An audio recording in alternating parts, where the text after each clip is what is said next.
Hello, welcome to the Monday Club. So yesterday I created a video to talk about how to choose a platform and to make sure that it's right for you on a personal level, so it suits the type and style that you have for both your business and yourself, and also to choose the platform that's kind of where you feel that your customers are best suited or best located, really, I suppose. So today I'm going to actually talk about community strategy. Strategy is a really interesting word because I think sometimes when you say that, it starts creating these visions of kind of like these big strategy documents and milestones and plans and all these kind of wonderful things, and it can absolutely mean that. But I think at a really high level, you can decide what plan you are going to have for your business and where you're going to be placing your content and why. Okay, and this is community strategy, this is content strategy. Okay, it's an amalgamation of both. I don't do things by halves. So often people sort of ask me, I'm creating content and it's going to be great because I can put it everywhere. And my first question to that is, well, does it make sense for it to go everywhere? So you'll probably notice that the content that I'm currently creating, I'm publishing it actually on the Monday Club Facebook page, and it's on the Instagram page. They're posting on different days. The reason for me that it's the same content is because actually I believe that the audience that sits on both Instagram and on Facebook actually would still be very interested in this type of content and learning how to grow a community. So the content is very similar. However, with my group and for you guys, I'm adding in videos and actually talking about it. So it's kind of the added value of being part of, the community within the group. And then with the videos, I'm also using them, for example, on the YouTube channel. So it's a perfect example of being able to kind of create content, and where it's right, I'm publishing it in all of the different places. I also have LinkedIn, and I know yesterday I chose about choosing 1 to 2 platforms and doing them well. But because I have been, for example, doing LinkedIn for nearly 10 years, and people know me and they know that this is my expert area, this type of content for me is not unusual. So I've just carried on topping that up with the content that I've been creating for my page and for my group. So in terms of kind of actually your community strategy, the whole point about that really is to actually have a look at the platforms that you have chosen and understand why. So that's the first step. So if you have chosen Facebook, why have you chosen Facebook? Is it because actually yes, there's a billion odd users and that's wonderful, but what's the reason? Is it because actually maybe your business is more targeted towards mums, for example, and we know that a lot of mums live both on Facebook and also on Instagram? Is it because actually you want to be having a conversation and Facebook is more suited as a platform for those longer conversations? Is it because maybe you like the group feature? Are you using the group feature? What added value is that group creating for your Facebook platform? There's no point creating it for the sake of it, because it's just another thing that you need to maintain, but it needs to form part of your plan and part of your business. By having a group, how is that contributing to your overall business? How is it contributing to the message that you want to share and you want to talk about, and the kind of conversations that you want to be having online? If you're choosing something like Instagram's obviously very pictorial, so do you have access to graphics? There are so many different creative markets and things like that online now. I think actually if you go to something like creativemarket.com, there are squillions and squillions and squillions of different types of templates that you can download, different assets. Do you have the time to create that? Can you plan out a week's worth of content and schedule it? And then just, add to your stories on a daily basis, for example. You need to really sort of have a look at kind of the platforms you have chosen and why. How is it contributing to your business? How is it contributing to your message? Is it actually connecting and reaching the people that you want to touch base with? I had a really interesting conversation with a lady on Instagram this morning who said to me that she's really enjoyed being part of Instagram, and that's worked really, really well for her and her message. And she's all about the kindness movement, which is very apt given the kindness company, Smile the company. But what she mentioned was that she'd hopped over to LinkedIn because somebody had mentioned to her, go over to LinkedIn. And she said to me, but it's not working. No one's engaging, and I'm commenting and being, sort of adding value, and no one, and I had the same conversation with her. Why are you on LinkedIn? What's the purpose? What value is it adding? Is LinkedIn even the right place? Now, LinkedIn is very much a business to business platform. It's a professional platform, and that's not to say that people don't don't use it to actually promote their businesses and promote, you know, indie businesses and things like that, because you absolutely can, but the conversations are slightly different, from a slightly different angle, and more professional focused.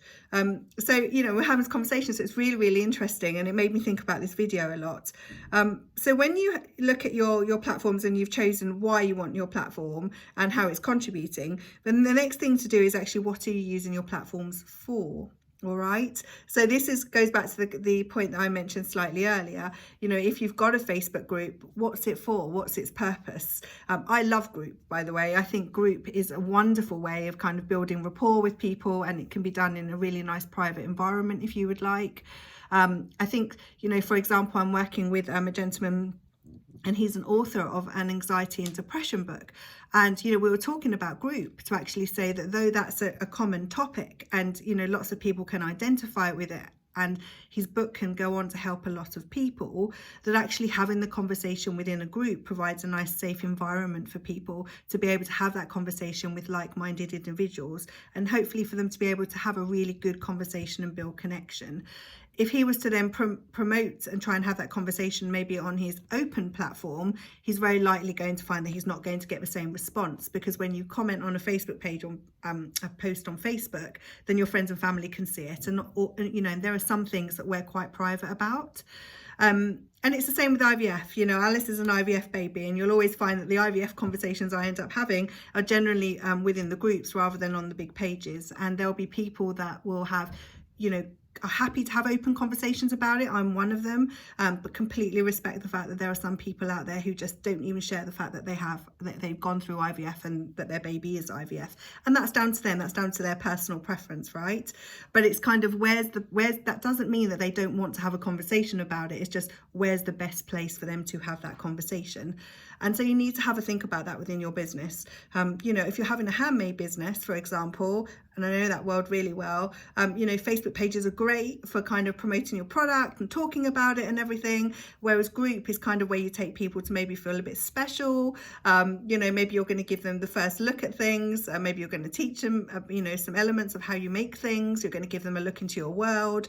You know, there's lots of different things. I think I've noted, like Cherish, she has Popsy clothing, and I've watched Cherish's business grow right from the beginning, and she has this incredible platform that she's created, and it's very much around women empowerment and feeling really good in their clothing that she hand makes, that's handmade for them. And then she has this group called, I think it's Popsy Frocks and Frolics. Anyway, and the group is awesome, because actually these women are having a conversation about their dresses and the confidence and, you know, challenges that maybe they're not necessarily going to want to talk about in an open forum. And that's why it works so well, taking elements of her business and actually using those kind of, you know, body issues, confidence issues and things like that, and giving it the right environment to be able to have that conversation. So community strategy doesn't have to be, like I said, it doesn't have to involve realms and realms of paper and loads of slides and plans and all those kind of things. It can do, but it doesn't need to.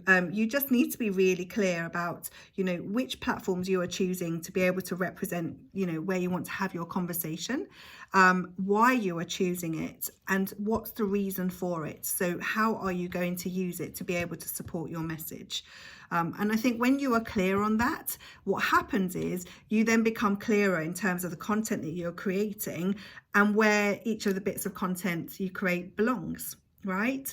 So with Instagram, for example, I know stories is massively popular, and I love stories, and on Facebook, and I know that's now contributing to the reach of your page.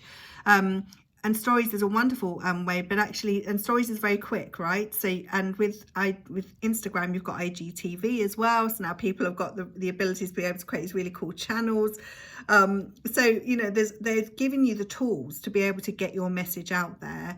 But you're human, right? And then, unless you've got a ton of money and a big team to help you, the chances are that you're doing it by yourself. And so you need to be smart and maximize, you know, maximize the opportunity in terms of where you want to be, and maximize the opportunity in terms of how much content you create and where you want it to go.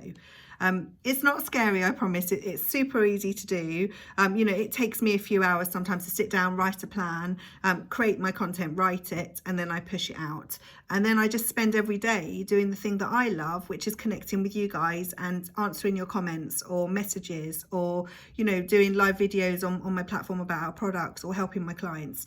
I do the things that I love because I've taken care of the core part, which is my core message and what I want to talk about.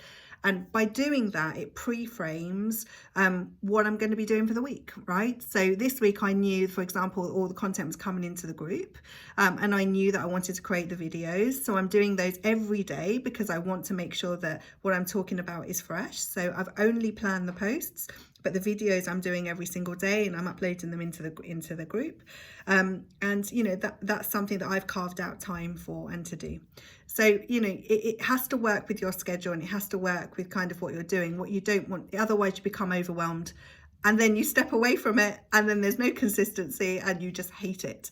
And then it becomes a whole hate campaign on Facebook because it doesn't work, and blah, blah, blah, and hate on Instagram, and oh my God, there's Pinterest too.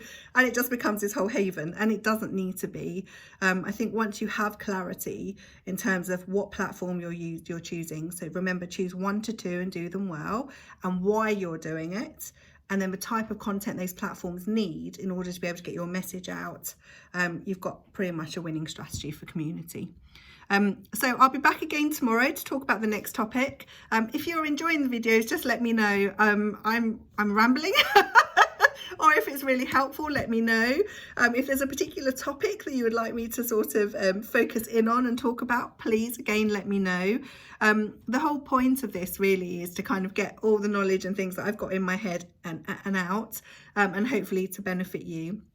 I know there's a ton of people out there doing it as well, and they're all very, very good at it, but we all do it slightly differently, and you always find that you gravitate to different people for different reasons. So I just thought I'd get back to doing what I love, which is basically sharing what I know. So if, like I said, if you've got any questions, let me know, whether that's business related, community related, it doesn't really matter, human related, it's all good. And if you want to private message me, that's fine too. But yeah. And I will speak to you tomorrow. So thank you so much for listening and for sharing your time with me. Take care.